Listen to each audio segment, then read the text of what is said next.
요한복음 5장 16절부터 29절까지 함께 합독하겠습니다. 그러므로 안식일에 이러한 일을 행하신다 하여 유대인들이 예수를 박해하게 된지라. 예수께서 그들에게 이르시되 내 아버지께서 이제까지 일하시니 나도 일한다 하시매 유대인들이 이로 말미암아 더욱 예수를 죽이고자 하니 이는 안식일을 범할 뿐만 아니라 하나님을 자기의 친아버지라 하여 자기를 하나님과 동등으로 삼으심이러라. 그러므로 예수께서 그들에게 이르시되 내가 진실로 진실로 너희에게 이르노니 아들이 아버지께서 하시는 일을 보지 않고는 아무것도 스스로 할 수 없나니 아버지께서 행하시는 그것을 아들도 그와 같이 행하느니라. 아버지께서 아들을 사랑하사 자기가 행하시는 것을 다 아들에게 보이시고 또 그보다 더 큰 일을 보이사 너희로 놀랍게 여기게 하시리라. 아버지께서 죽은 자들을 일으켜 살리신 같이 아들도 자기가 원하는 자들을 살리느니라. 아버지께서 아무도 심판하지 아니하시고 심판을 다 아들에게 맡기셨으니 이는 모든 사람으로 아버지를 공경하는 것 같이 아들을 공경하게 하려 하심이라. 아들을 공경하지 아니하는 자는 그를 보내신 아버지도 공경하지 아니하느니라. 내가 진실로 진실로 너에게 이르노니 내 말을 듣고 또 나 보내신 이를 믿는 자는 영생을 얻었고 심판에 이르지 아니하나니 사망에서 생명으로 옮겼느니라. 진실로 진실로 너에게 이르노니 죽은 자들이 하나님의 아들의 음성을 들을 때가 오나니 곧 이때라. 듣는 자는 살아나리라. 아버지께서 자기 속에 생명이 있음 같이 아들에게도 생명을 주어 그 속에 있게 하셨고 또 인자됨으로 말미암아 심판하는 권한을 주셨느니라. 이를 놀랍게 여기지 말라. 무덤 속에 있는 자가 다 그의 음성을 들을 때가 오나니 선한 일을 행하는 자는 생명의 부활로 악한 일을 행하는 자는 심판의 부활로 나오리라. 아멘. 여러분 한번 따라해 보실까요? 하나님의 아들 예수. 요한복음 2장과 4장의 내용을 보시면 요한복음 2장이 처음 시작할 때 어떤 사건이 나옵니까? 가나의 혼인잔치에서 포도주가 떨어져서 석회질에 발 씻을 물을 최상급의 포도주로 바뀌는 사건이 나타납니다. 그 사건은 여러분 잘 아시는 대로 그 최고의 잔치 자리, 일주일 동안 벌어져야 될 신랑과 신부의 최고의 잔치 자리가 어떻게 보면 슬픔과 비통의 자리, 낭패의 자리로 바뀔 뻔했는데 예수님이 계심으로 그 자리가 행복과 기쁨과 회복의 자리로 바뀌는 역사가 나타났습니다. 2장 처음에 그런 사건이 있었고요. 4장 마지막 절에 나타난 사건은 똑같은 가나입니다. 그 가나의 왕의 신하의 아들이 병이 나서 죽게 되었습니다. 왕의 신하가 예수님께 쫓아와서 아들이 죽게 됨을 이야기하고 그 아들에 대해서 예수님께서 살리시는 기적을 보게 되는 사건입니다. 똑같은 가나에서 일어난 사건이 2장 처음과 4장 끝에 나옵니다. 두 사건 다 공통적인 것은 슬픔과 실패와 낭패의 사건이 될 뻔했는데 예수님으로 말미암아 새 창조의 역사가 나타나 기쁨과 즐거움과 회복이 나타나는 사건이 되었다는 겁니다. 2장부터 4장까지 우리에게 주시는 메시지는 분명합니다. 어느 가정이든 예수님을 주인으로 모실 때 그 가정이 실패와 좌절과 낭패가 회복과 기쁨과 즐거움으로 바뀌는 역사가 나타나게 된다는 겁니다. 저와 여러분의 가정에 이런 기적들이 나타나기를 주님의 이름으로 축원합니다. 4장의 얘기가 끝나고 5장에 들어가면 이제는 그 명절이, 그 축대가, 페스티벌이 5장 1절에 그 후에 이렇게 나옵니다. 유대인의 명절이 되매 이렇게 얘기를 합니다. 한 가정에서 나타났던 회복의 역사가 이제는 이스라엘 전체로 옮겨지는 것을 보게 되는데요. 이스라엘이 가장 중요한 이 명절이 왔습니다. 이 명절날 얼마나 많은 사람들이 모였겠습니까? 이 명절날 다 많은 사람들이 예루살렘에 있는 대부분이 다 성전으로 올라갑니다. 근데 5장 2절에 보니 예수님께서도 유대인의 명절을 맞아 예루살렘으로 올라가셨지만 예수님은 성전을 먼저 찾아가신 것이 아니라 베데스다, 우리말로 하면 은혜의 집이라는 말에 이 그 운물이 있는 곳으로 찾아가십니다. 물이 있는 곳으로, 샘으로 찾아가시는 거예요. 그 샘은 어떤 것이냐면 아마 온천인 것 같아요. 1년에 한 번 정도 간헐천이든지 뭔가 온천물이 올라오면 누구든지 병든 자가 먼저 쫓아가서 그곳에 들어가면 병을 치유받곤 했답니다.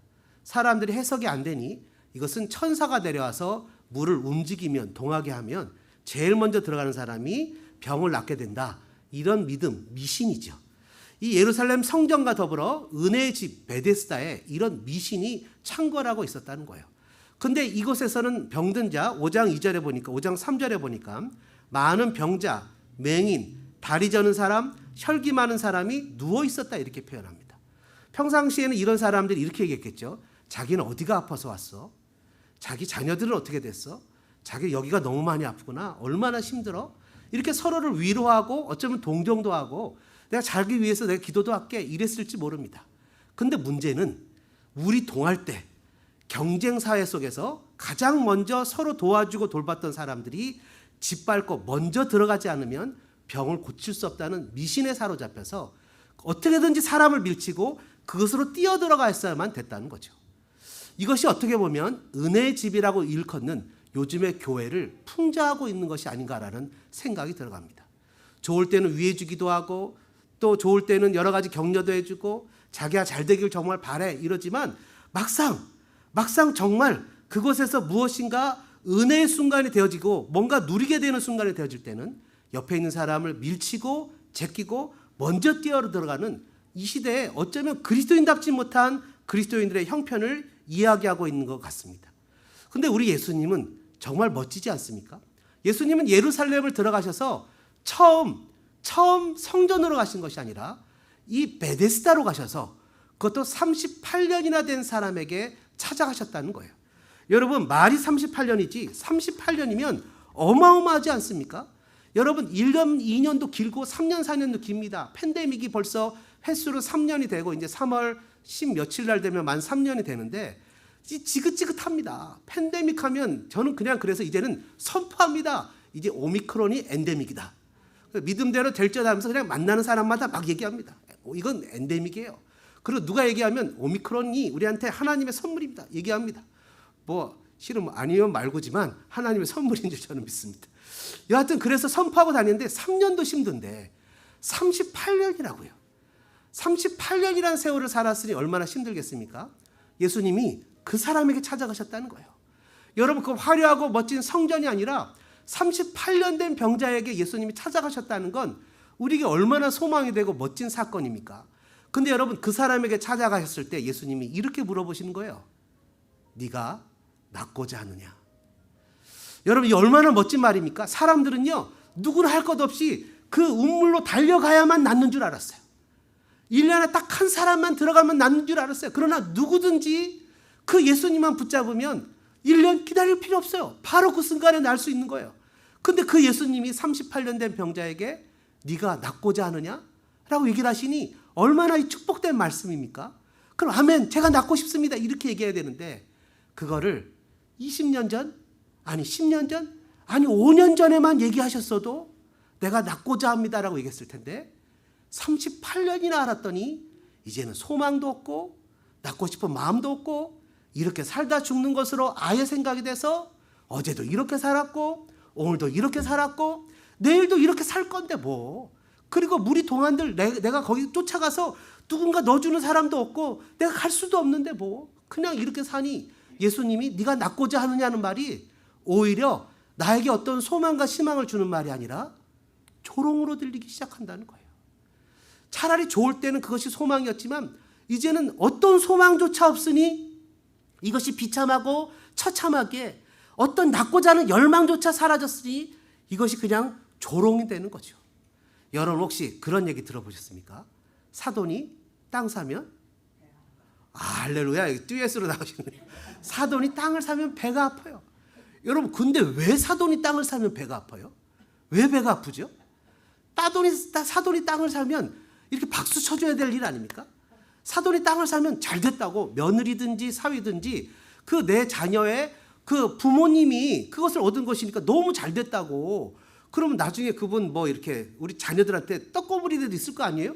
그럼 즐거워야 되는데 왜 배가 아프죠?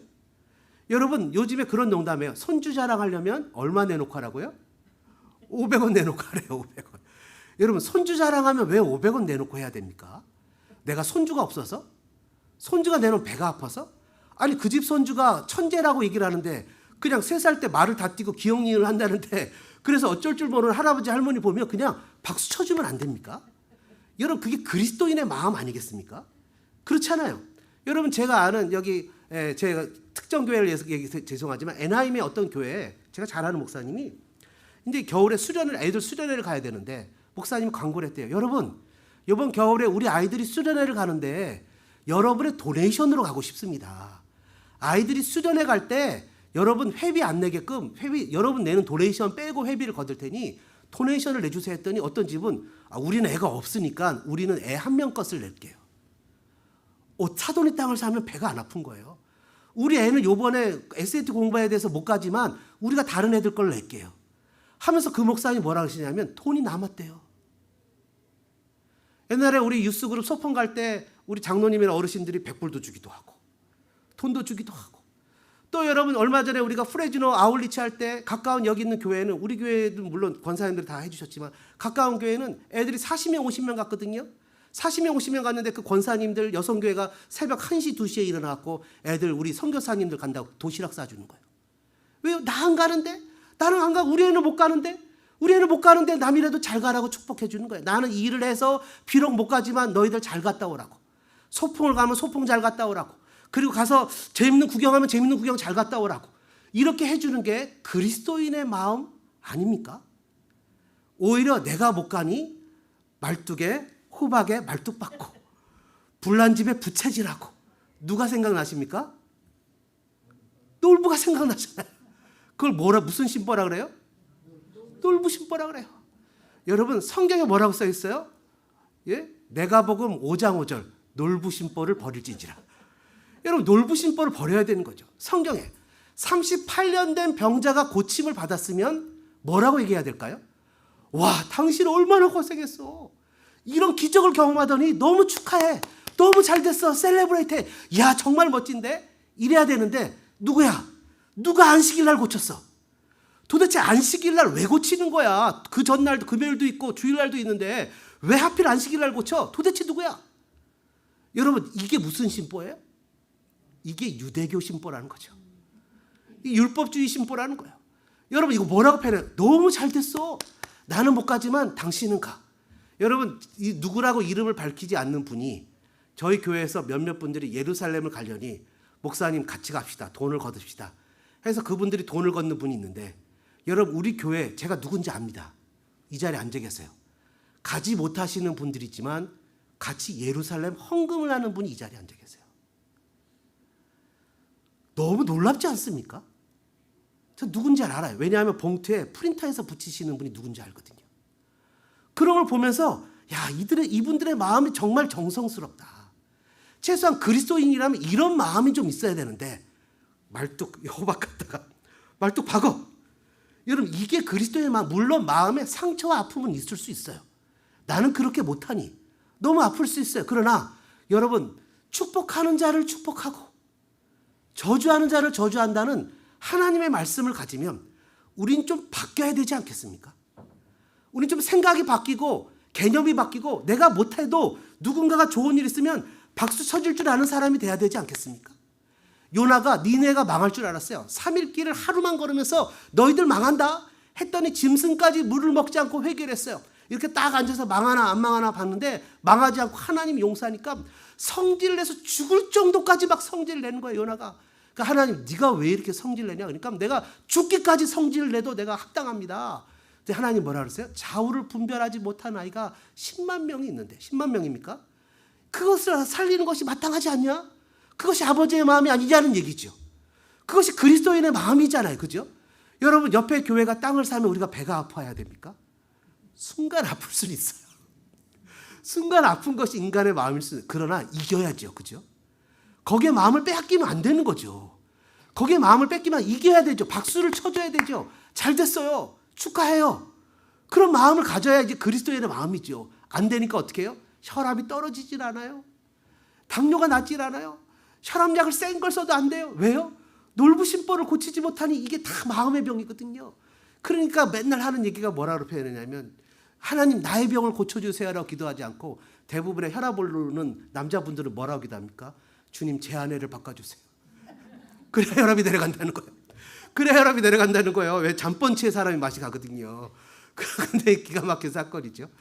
참 기가 막힙니다. 인생을 살면서 이런 사건이, 여러분 내가 그렇게 되지 못한다고 해서 은혜를 베푸신 하나님과 그 은혜를 누리는 사람을 미워하고 질투하고 속상해하는 마음이 혹시 생겨도 그거는 옛자하니까 죽이고 새로운 자아로 그들을 축복해주고, 괜히 미운 놈 떡 하나 더 준다고 5불이라도 보태주고 이렇게 좀 은혜를 베풀어야 되지 않겠습니까?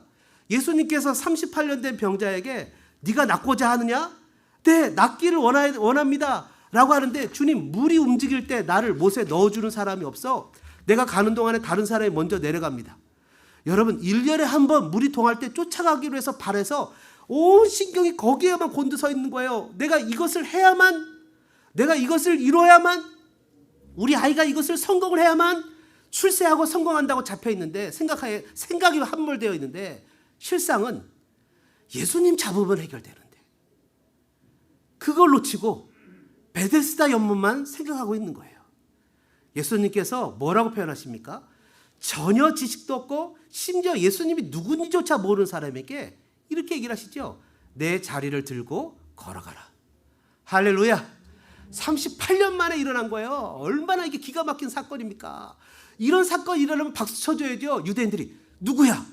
누가 너 안식일에 누가 너 걸어가라 그랬어? 이거 일이야. 여러분 유대인들이요, 유대인과 이방인을 구분하는 것이 세 가지가 있는데 안식일과 할례와 음식법이에요. 이 세 가지는 이방인과 다르다라고 자기의 우월성을 나타내는 건데, 안식일을 지키기 위해서 하나님이 명령하셨잖아요. 제 4계명입니까? 안식일을 기억하여 거룩히 지키라. 남종이나 여종이나 짐승까지 일하지 말고 다 쉬라 라고 했는데, 이 쉬는 것에 참된 의미를 모르는 거예요. 그리고 이 사람들은 일하지 말라고만 붙잡는 거예요. 근데 여러분 안식일날 일하지 않는 이유가 뭡니까? 안식일날은요, 하나님이 이 세상에서 사람 외에 축복하신 유일한 것이 안식일이에요. 하나님은 사람을 축복해요. 그러니까 여러분이 하시는 기업이 부흥되기 위해서는 하나님이 기업을 축복하는 게 아니라 사람을 축복해서 기업이 부흥되게 하세요. 그러니까 내 병이 나으려면 나를 축복하셔서 병이 나요. 내 남편이나 내 아내나 내 가족을 축복하셔서 그 은혜로 내가 병이 나요. 이런 은혜를 주시잖아요. 근데 하나님이 안식일을 축복하셨어요. 유일하게. 이날에 복을 주셨는데 이유가 뭐냐면, 이날은 하나님이 첫째 날부터 여섯째까지 세상 모든 만물을 창조하시고 완성하셨어요. 그래서 안식일에 쉬는 건 하나님이 완성하신 것을 기념하는 날이에요. 하나님이 완성을 기념하는 날이고, 두 번째는 그러면서 그것을 완성하셨으니 하나님이 이제 이 일을 마치시고 왕의 자리에 올리신 왕으로 등극하시는 것을 기념하는 날이에요. 그러니 그날은 무슨 날이냐면, 하나님 내가 안식일날 일을 하지 않고 쉬는 것은 내가 먹고 사는 게 내가 열심히 일을 해서 먹고 사는 것이 아니라 하나님의 은혜로 먹고 사는 것을 인정하기 위해서 이 일을 멈추는 거예요. 주일날 일을 안 하는 거예요. 그래서 주일날 교회 나와서 심지어 월요일부터 토요일까지 열심히 일을 한 것에 11조를 모아서 주님이 나에게 직장도 주시고 잡도 주시고 일할 수 있는 힘도 주시고 건강도 주시고 안전도 지켜주셨으니 감사합니다. 이건 주님 겁니다 하고 올려드리는 게 11조인 거예요. 그러니까 감사의 마음으로 드리는 거죠. 그래서 그렇게 되는 거예요. 그런데 이 안식일을 이 유대인들은 어떻게 지켰냐면, 안식일에 일하지 말라고 하니까 39개의 항목을 만들었어요. 이거 안 돼, 이거 안 돼, 이거 안 돼, 이거 안 돼. 39개를 만들었어요. 그래서 여러분, 저는 안 가봐서 모르는데 예루살렘 가신 분들이 이 안식일날, 금요일날 저녁부터 토요일날 저녁 때까지잖아요. 그날에는 엘리베이터를 타면 이게 오로메릭으로 셋업돼 있대요. 모든 층에 다 쓴대요, 엘리베이터가. 왜냐하면 누르는 것도 일이니까. 누르는 것도 일이니까 오로메릭으로 다 이렇게 돼 있대요. 불 끄는 것도 일이니까 시간에 맞춰 불이 꺼지고 켜진대요. 뭐 하여튼 이렇게. 그래갖고 이 39개 항목을 만들고 그중에 6개를 씩을 더했어요. 각각. 234개의 안 되는 항목이 있어요. 이걸 뭐라고 표현하냐면 미시나라고 표현한대요. 미시나. 이거 이름이. 미시나는 율법이 아니에요. 율법을 잘 지키라고 만든 것이 미시나인데, 오히려 미시나가 율법을 파괴하는 거예요. 거꾸로 율법의 정신을 잃어버리는 거예요. 그래서 안식일날 병자가 고쳐지면 박수 쳐줘야 되는데 그거를 정죄하는 거예요. 여러분, 하나님의 아들 예수 그리스도 한번 따라해 보실까요? 예수님은 하나님의 아들이십니다. 16절부터 18절까지에 있는 말씀을 우리 같이 한번 다시 읽어보죠. 16절부터 18절입니다. 그러므로 안식일에 이러한 일을 행하신다 하여 유대인들이 예수를 박해하게 된지라. 예수께서 그들에게 이르시되 내 아버지께서 이제까지 일하시니 나도 일한다 하시매 유대인들이 이로 말미암아 더욱 예수를 죽이고자 하니 이는 안식일을 범할 뿐만 아니라 하나님을 자기의 친아버지라 하여 자기를 하나님과 동등으로 삼으심이러라. 아멘. 이런 일을 행한다 하여 안식일에 박해를 했다는 거예요. 그렇죠? 예수님이 죽임을 당하시 유대인들이 예수님을 죽이자라고 결정한 것은 두 가지예요. 오늘 본문에 나와 있죠. 18절에 보니까 첫 번째는 안식일을 범한 것이었고 두 번째는 뭐라고요? 하나님을 자기의 친아버지라고 하여 자기를 하나님과 동등으로 삼은 거예요. 그러니까 참남죄죠. 그러니까 예수님을 죽이려고 한 것은 안식일과 참남죄 두 가지예요. 두 가지였어요. 사람들이 예수님을 대제사장이 이 빌라도 총독에게 끌고 가서 죽이려고 한 그 이유는 뭐냐하면 외형적으로는 안식일과 그리고 이 하나님을 자기의 친아버지라고 한 거예요. 그러면서 18절 끝에 뭐라고 써 있어요? 자기를 하나님과 동등으로 삼았다는 거예요. 여러분, 이것은 예수님이 친히 하신 얘기입니다. 그죠? 예수님이 빌립이 하루는 몇 번 얘기했지만 예수님을 보여주시면 하나님을 보여주시면 족하겠습니다. 그때 예수님이 뭐라 했어요? 나를 본 자는 누구를 봤다고요? 아버지를 봤다고요. 그러니까 나를 보고도 아버지를 보여달라고 하냐는 거예요. 그 예수님 뭐예요? 보이지 않는 하나님을 보이시게 하는 분이 예수님인 거예요. 여러분 아멘이십니까? 분명 하나님과 예수님은 달라요.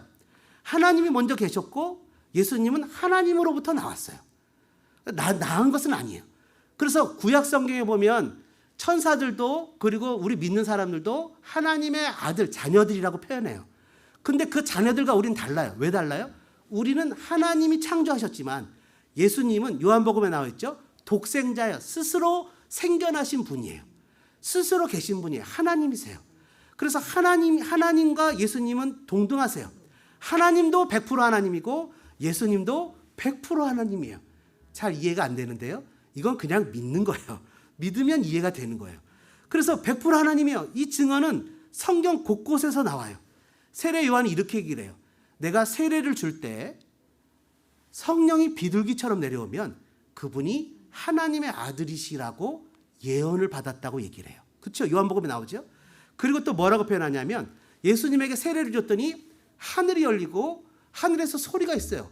이는 내 사랑하는 아들이라고 얘기를 하신다고요.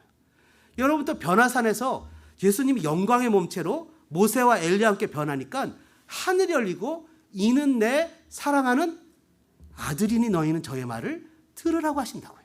성경 곳곳에서 얘기를 해요. 대제사장이 막 네가 하나님의 아들이냐? 라고 얘기했더니 내가 그러라 하니까 옷을 찢고 참남하다. 더 얘기 들을 필요도 없다. 라고 채찍에 때려서 빌라도에게 데려가요. 빌라도에게 데려가서 예수님의 십자가 뒤에 유대인의 왕이라는 명패를 세우고 십자가에 못 박아 죽이죠. 그 죽는 현장 가운데 죽는 현장 가운데 로마의 백부장 100명의 병사를 거느린 로마의 정식 오피셜리 여러분 군관 아닙니까? 그 군인이 딱 서서 딱 보더니 막 하늘에 어두워지고 천둥 번개가 치고 지진이 열리고 무덤이 나고 이러면서 딱 봤더니 이 백부장이 딱 하는 말이 이는 하나님의 아들이었다는 거예요. 그리고 나서는 3일이 지났어요. 예수님이 하나님의 아들이란 이유 때문에 대제사장이 빌라도에게 데려가서 죽게 했는데 3일 후에 예수님이 살아나셨어요. 부활하신 예수님을 보고 제자들이 익사이팅하고 흥분했어요. 예수님이 약속하신 성령을 받고 복음을 막 전하니까 베드로의 설교를 듣고 3,000명이 회개하는 역사가 나타났어요. 그러니까 이 대제사장이 안 되겠거든요. 베드로하고 불렀어요. 야, 너희의 입으로 예수가 주라는 것을 복음을 전하지 마라. 그랬더니 뭐라고 표현할까? 네가 죽인 예수를 하나님이 살리셨다. 네가 하나님의 아들이라고 해서 죽였다며. 네가 하나님의 아들이라고 해서 죽였잖아. 그런데 하나님이 하나님의 아들이 맞다고 살리셨어. 그러니 이제 우리가 누구의 말을 들어야 맞겠냐라고 얘기를 하는 거죠. 그리고 예수님은 하나님의 아들이시라는 거예요. 하나님의 아들이시라는 말은 무슨 의미입니까?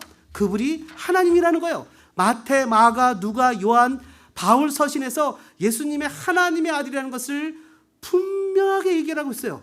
여러분, 그러면 하나님의 아들이시기 때문에 예수님은 하나님처럼, 하나님이 전지하신 것처럼 예수님도 전지하세요. 아멘이십니까?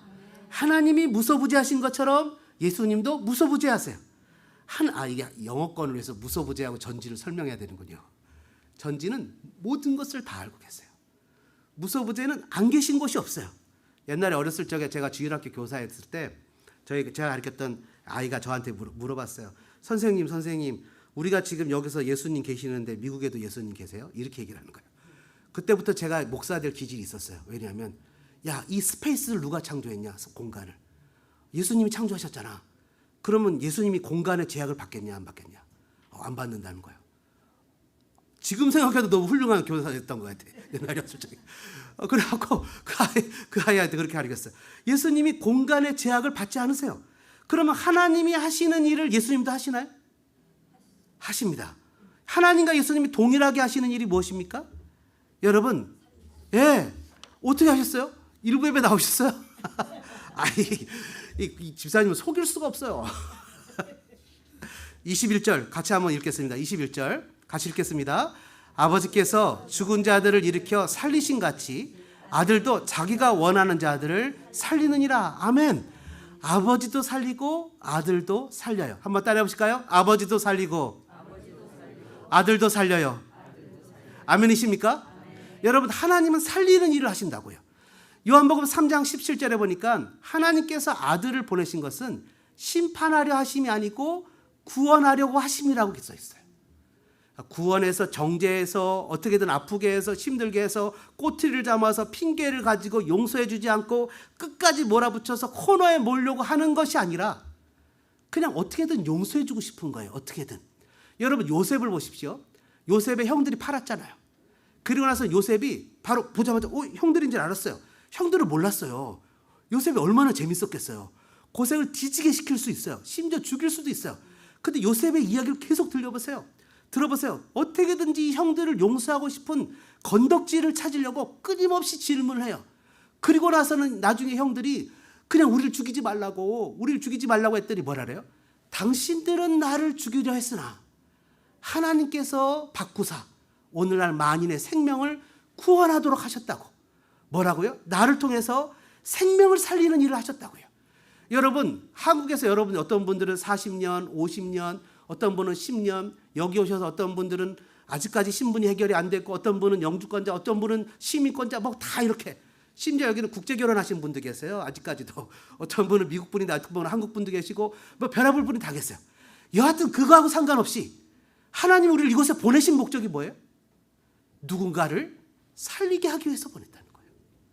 하나님이 저와 여러분을 LA로 캘리포니아로 소망교회로 보내신 이유는 뭐예요? 누군가를 살리게 하기 위한 것이라는 거예요. 왜? 아버지도 아들도 다 살리는 일을 하면 우리도 살리는 일을 해야죠.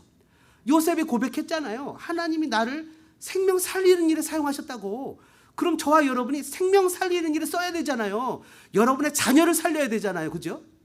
여러분의 직장 동료를 살려야 되잖아요. 여러분의 이웃을 살려야 되잖아요. 잘못된 가치관과 잘못된 생각을 가지고 여전히 불평과 불만과 처절함 속에서 아직도 끊임없이 불평하고 살아가는 인생들을 생명으로 영생으로 이끌어서 그 사람들이 하나님의 자녀답게 멋지게 살아가는 은혜를 경험해야 되잖아요.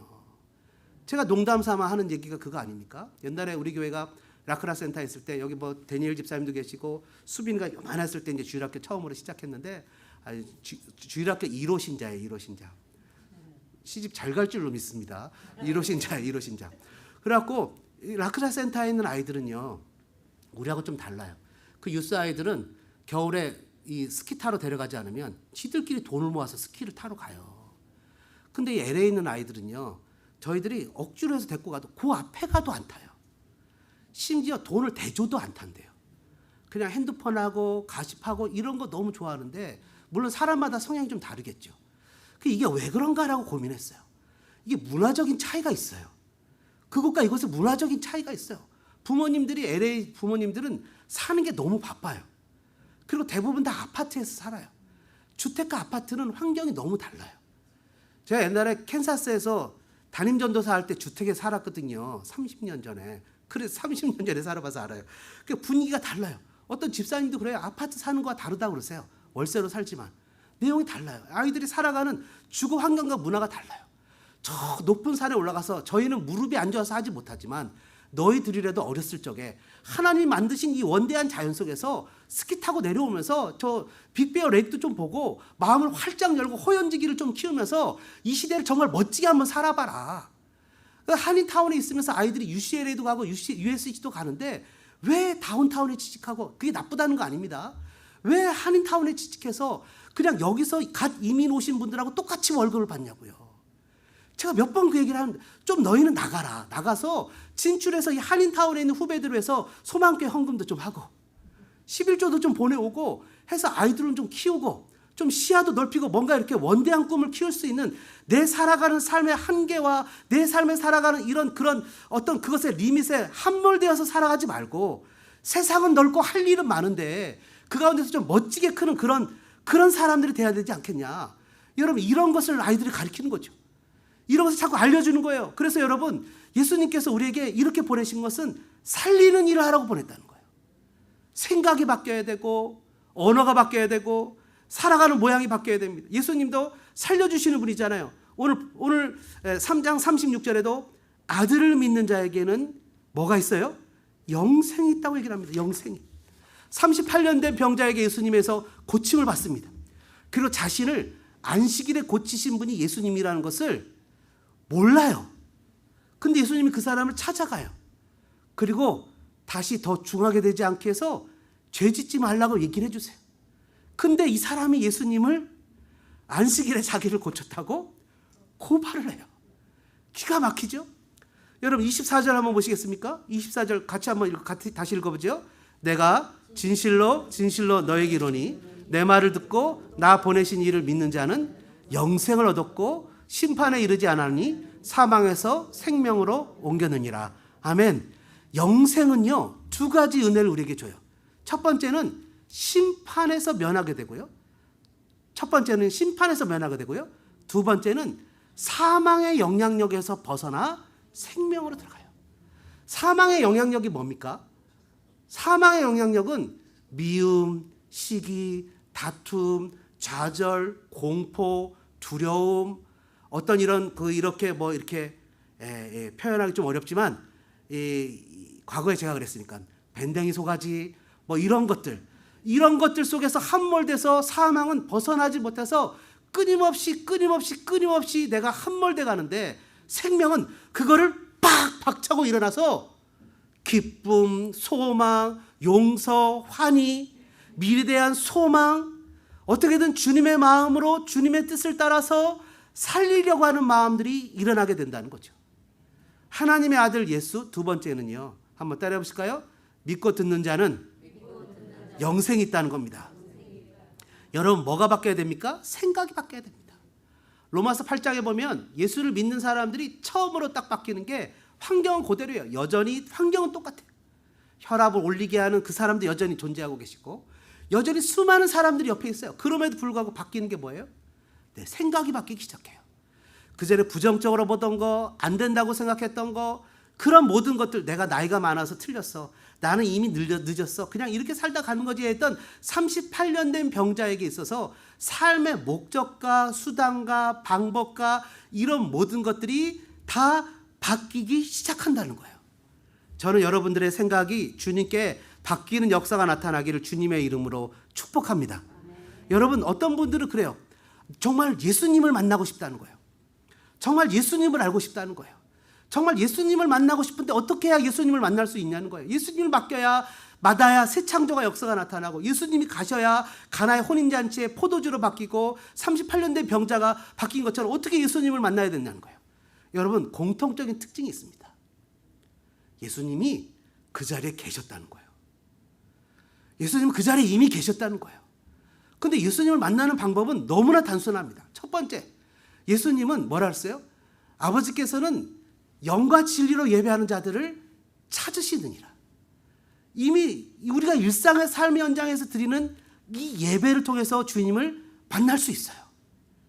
내가 영과 진리로 예배할 때 주님은 내가 찾기도 전에 나에게 찾아오신다는 거예요. 여러분, 수많은 사람들 중에 이런 분들이 있어요. 자기가 뭐 맨날 드리는 예배가 그렇고 그렇지 뭐 하면서 우리 교회는요 은혜도 되지도 않고요, 목사님 막 소리 지르고 얼마나 설교를 길게 하는지 힘들어 죽겠어요 이러는데, 이리 고생하고 저리 고생하다가 은혜를 딱 받으면 와, 이렇게 좋은 설교를 겨우 우리밖에 못 듣는다는 게 너무 안타까워요. 목사님, 우리끼리만 들어서는 안 되는데 이거 남들한테도 좀 얘기를 해줘야 되는데, 그럼 전도를 좀 하시라고요. 전도는 안 하시면서 그런 얘기를 해요. 그런다고요. 그러니까 똑같은데 은혜를 받으면 바뀌기 시작한다는 거예요. 예배라고요. 두 번째는 주님 만나는 방법이 뭡니까? 은혜의 수단들이죠. 말씀, 기도, 성찬. 말씀을 읽고 기도하고 허락하신 소망교회에서 성경 공부하고 각종 선교에 동참하고 프로그램에 동참하고, 그러면서 상처도 받기도 하고 은혜도 받기도 하고 도전도 받고 복도 받고 또 서글프기도 하고 다시 하나님 앞에 나가기도 하고, 이런 은혜가 있다고요. 24절에 뭐라 그랬어요? 내 말을 듣고 나 보내신 이를 믿는 자는. 예수님의 말씀에 순종하고 하나님을 믿는 것임을 분명하게 하셨어요. 여러분, 영생은 죽어서 천국에 가서만 누리는 것이 아니라 지금 이 땅에서 얻는 것입니다. 24절에 뭐라 했어요? 영생을 얻었고, 이미 영생을 얻었어요. 이미 우리는 이 땅에서 영생이 있어요. 영생은 뭐냐 하면 지금 이렇게 살아가고 있는 목숨이 이렇게 익스텐션 되는 것이 아니에요. 내가 살아가고 있는 생명이 올해 벌써 한 해 더 먹었잖아요. 나이가. 이 나이가 한 살, 두 살 더 먹는데 끊임없이 10,000살, 20,000살, 1,000,000살 먹는 게 아니에요. 영생은 하나님과 함께하는 게 영생이에요. 하나님과 함께하는 게 영생. 하나님이 나와 함께 하시면 물이 변하여 포도주가 되고 38년 된 병자가 자리를 들고 일어나고, 그러지 않으시면 환경이 내 삶이 변하지 않으면 하나님께서 홍해를 갈라서 건너게 하시는 기적이 나타나게 된다고요. 그러니 내가 생각이 바뀌고 예수님의 말씀을 듣고 예수님을 보내시니 하나님을 믿고 하루하루 삶을 살아가게 되면 내 삶에 새 창조의 기적이 나타나기 시작한다고요. 우리 소망교회 여러분, 얼마나 많은 사람들이 1년, 2년 후에는 추방명령을 받고 왔는데, 지금 여러분 추방명령 받습니까? 외국을 돌아다니면서 너무나 잘 삽니다. 여러분, 단돈 100불, 200불 보따리 하나 들고 왔던 사람이, 그 사람이 와갖고서 그냥 지금 얼마나 잘 살고 행복하게 멋지게 살아가는지 모릅니다. 신문도 받고 취직도 하고 은혜도 누리고 자녀들과 살고 여러 가지 모양에서 아프고 힘들었던 사람들이 삶의 변화와 은혜가 나타납니다. 어떤 사람들은 제가 집사님 가서 이것도 이렇게 해결해 달라고 얘기하세요. 에이, 목사님, 미국 법적으로 한 번도 그것을 해결받은 역사가 없어요. 근데 가서 목사님 그것도 해결이 됐어요. 여러분, 누군가를 만나서 대화를 하게 되면 하나님 제 마음에 감동을 주십니다. 여러분도 그런 거 경험하시지요? 하나님이 아무리 좋은 약도 처방전대로 잘해야 그 사람에게 병이 고쳐집니다. 하나님이 제 마음에 감동을 주십니다. 이렇게 하시면 어떻겠어요? 지나가는 듯이 얘기를 합니다. 그 아멘 받아들이는 사람 있는 반면에 어떤 사람은 지나가는 소리로 듣습니다. 아멘하고 받아들이는 사람은 삶의 기적이 나타났습니다. 제 말에 능력이 있어서가 아닙니다. 오늘 본문에 뭐라 그랬어요? 내 말을 듣고 예수님의 말씀을 듣는 자, 나 보내신 이를 믿는 자에게는 영생의 능력이 나타나기 때문입니다. 여러분, 제가 아는 목사님들 중에 4-5명 이상이 이렇게 얘기를 합니다. 목사님 때문에 내 인생이 바뀌었어요. 여러분, 실제 있어요. 데려올까요? 실제 많습니다. 그런 분들이 얘기를 해요. 목사님, 어떤 목사님은 시간이 가서 죄송한데 이렇게 얘기를 해요. 자기가 중국집 서빙을 하다가 중국집이 너무 어렵고 힘들어 갖고서 자기가 그것을 인수해서 하지 마세요. 또 오늘 물장사 하지 마세요. 이거 해보세요. 나중에 고백해요. 목사님 덕분에 자기가 살고 자기만 산 게 아니라 자기 애들도 살았다는 거예요. 지금 여러분 담임 목사가 됐어요. 어떤 분들, 그런 분들은 정말 많습니다. 여러분, 왜 그럴까요? 그것이 제가 능력이나 어떤 권세가 있어서 그럴까요? 아니에요. 하나님이 주시는 감동을 그대로 전했기 때문이에요. 그건 여러분들도 똑같아요. 엄마가 자녀에게, 아빠가 자녀에게 얘야 너 이거 하면 좋겠는데, 기도하다가 인사이트를 받은 것을 얘기할 때 아멘하고 받아들이면 기적이 나타납니다. 우리가 가끔 부르는 찬양 있잖아요. 꽃들도 이곳에 생명샘 솟아나 눈물 골짝 지나갈 때 머지않아 열매 맺히고 웃음소리 넘쳐나리라. 꽃들도 구름도 바람도 넓은 바다도 찬양하라 찬양하라 예수를. 하늘을 울리며 노래의 나의 영혼아. 그날에 하늘이 열리고 모든 이가 보게 되리라. 마침내 꽃들이 피고 영광의 주가 오시리라.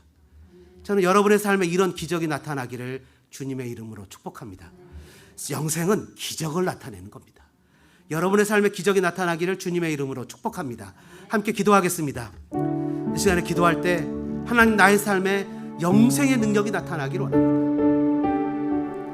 이사야 65장 17절 이하의 말씀을 좀 읽어드리고 싶습니다. 보아라, 내가 새하늘과 새 땅을 창조할 것이다. 옛날 일은 더 이상 생각하지 않을 것이다. 내 백성이 내가 창조한 것 때문에 영원히 즐거워하고 기뻐할 것이다. 내가 예루살렘을 기쁨이 가득한 성으로 만들고 그 백성을 즐거움이 가득한 백성으로 만들겠다. 내가 예루살렘을 기쁨으로 여기고 내 백성을 즐거움으로 여기겠다. 그 성에서 다시는 우는 소리와 부르짖는 소리가 들리지 않을 것이다. 다시는 그 성에 며칠 살지 못하는 죽는 아이가 없을 것이고 수명을 다하지 못하고 죽는 노인이 없을 것이다. 100살에 죽는 사람을 젊은이라 부를 것이며 100살이 되기 전에 죽는 사람은 저주받은 사람이라 이걸 것이다. 집을 지은 사람이 자기가 지은 집에서 살 것이고 포도밭을 가꾼 사람이 자기가 기른 포도 열매를 먹을 것이다. 집을 지은 사람이 따로 있는데 다른 사람이 그 집에서 사는 일이 없고 심은 사람이 따로 있는데 다른 사람이 그 열매를 먹는 일도 없을 것이다. 내 백성이 나무처럼 오래오래 살겠고 자신들이 애써서 얻은 것을 마음껏 누릴 것이다. 사람들이 헛되이 수고하는 일이 없을 것이며 어릴 때 낳은 자녀가 죽는 일도 없을 것이다. 내 백성과 그들의 자녀가 모두 나 여호와가 주는 복을 받을 것이다. 기쁨, 즐거움, 억울한 일이 없고 뿌린 대로 거두고 노력한 자가 수확하고 하나님의 복을 누릴 수 있는 장수의 축복을 이사야서는 노래하고 있습니다. 물론 잘 살아야 성공해야 축복하고 출세하는 축하하고 성공하고 복을 받는 것은 아닙니다. 우리의 삶이 변할 수 있습니다. 인생이 변할 수 있습니다. 예수님의 말씀을 듣고 그를 보내신 하나님을 믿을 때 순종하며 나갈 때 삶에 기적이 나타나게 될 것입니다. 이 시간에 여러분들 이렇게 기도하시길 바랍니다. 주님, 주님의 말씀에 순종하겠습니다. 하나님을 믿고 의지하며 이제는 더 이상 38년 된 병자처럼 함몰되어 살아가는 인생이 아니라 예수만이 나의 참 소망임을 고백하며 살아가겠습니다. 우리 주여 한번 부르고 2, 3분 정도 기도하겠습니다. 주여, 거룩하신 하나님 감사합니다. 기쁨과 즐거움과 억울한 일이 없고 뿌린 대로 거두며 하나님의 복을 누리는 대로 살아가는 하나님의 자녀들 되어지게 사랑하는 교우들을 복되게 허락하여 주시옵소서. 하나님 아픈 몸을 치료하여 주시옵소서. 마음의 병을 회복시켜 주시옵소서. 삶의 고난과 역경 가운데 살아계신 하나님을 바라보며 믿음으로 주어진 삶을 살아가는 우리들의 삶이 되게 허락해 주옵소서. 예수만이 나의 이유고 예수만이 나의 동기이고 예수만이 나의 수단이고 예수만이 나의 목적이며 예수만이 나의 참 생명임을 기억하여 영생을 누리는 삶을 살아가는 믿음의 사람들이 되게 도와주옵소서. 하나님 석회질에 하나님 그 버석버석해서 마시지 못하고 발을 씻어야 되는 그 물이 변하여 최상품의 기쁨의 포도주가 된 것처럼 나의 터벅터벅한 인생이 아버지 잘 돌아가지 않고 무엇인가 꼬인 것과 같은 이런 인생의 삶에 기쁨의 포도주로 바뀌는 역사가 나타나게 허락하여 주시옵소서. 38년 동안 자리에 누워 그 누구도 나를 도와주지 못한 채 원정물에 뛰어들지 못하고 그 자리에서 산 소망조차 잃어버린 연약한 인생들에게 예수님께서 낳고자 하냐고 물으셨을 때 그에게 자리를 들고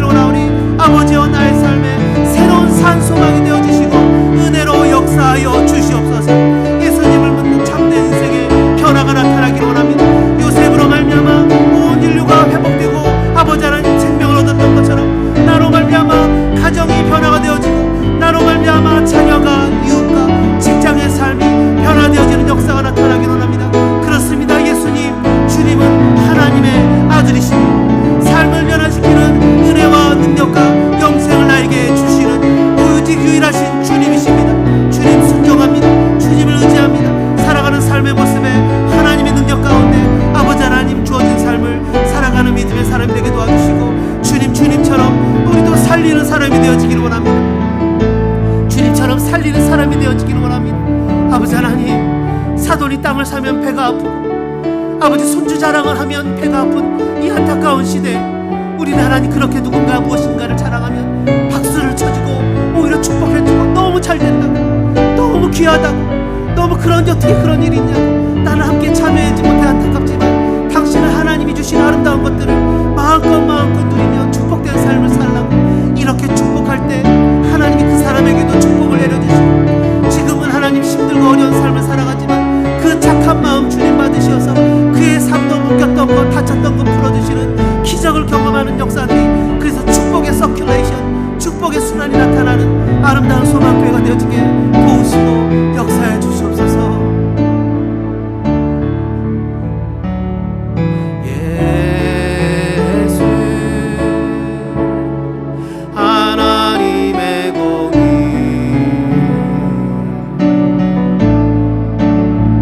주독생자 그의 나라 임하시네.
억만 죄악 가운데서 우리를 구원해 주신 구주 예수 그리스도의 은혜와 하나님 우리 아버지의 무한하신 사랑하신가 성령님의 감동 감화 교통 역사하신 은혜가 이 시간 예수님의 말씀을 듣고 그의 보내신 하나님을 믿음으로 이 땅에서 영생을 누려 심판을 면하고 사망의 모든 그늘에서 벗어나 생명의 삶을 살기로 다짐하는 사랑하는 성도들 머리머리 위에 다짐 위에 삶 위에 걸음 위에 이제로부터 영원토록 함께 있을지어다.